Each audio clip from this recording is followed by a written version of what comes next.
One bump too many.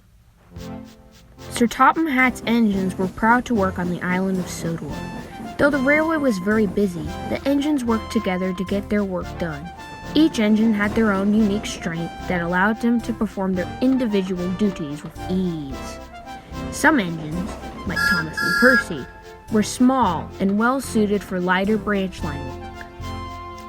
Engines like Gordon and Henry were big and strong and designed for fast mainline traffic. James and Edward were mixed traffic engines and could pull big and small trains equally well. There were other important members of the railway too, such as the coaches and trucks. Without their ability to hold passenger or goods, it would be impossible to travel or move necessary supplies across the island. Unfortunately, the engines often forgot to recognize their coaches and trucks for their contributions. There was once an old van who lived on the island. He spent his days moving from one side of the island to the other, being loaded, unloaded, and loaded again. It was not hard work, but it was lonely. He never got as much as a hello from the engines. He was not prone to mischief like some of the other trucks, but he was often bumped only because that's just the way engines treated trucks. One day, James was at the big station preparing to slow goods to be taken to the junction at the end of the line. He hated it. "I'd much rather be pulling the big express," he fumed. James bumped the trucks furiously as he arranged them into a neat line. Come on, he screeched. "I shan't have any silliness today. I want to finish before nightfall." James, grumbling dreadfully, shunted the last few trucks in line.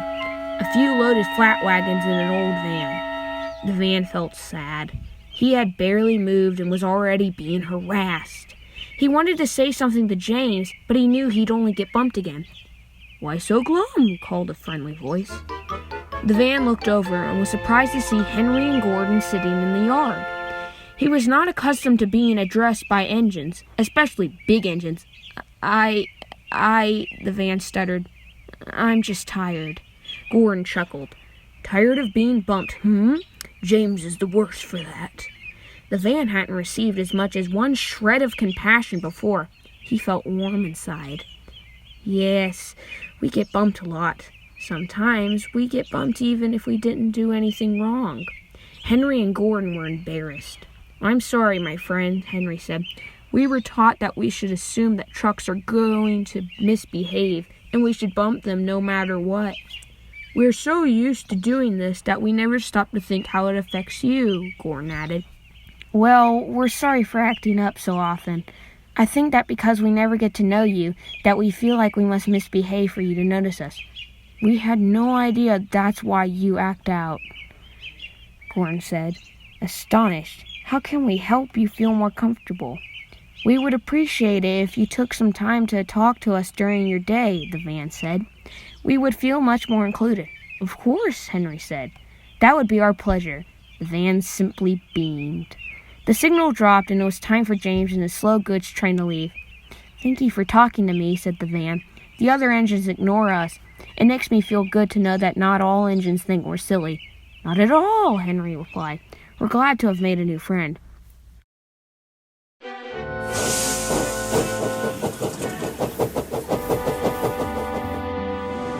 James, while waiting for the signal, had overheard the entire conversation and felt awful about it for the rest of the journey.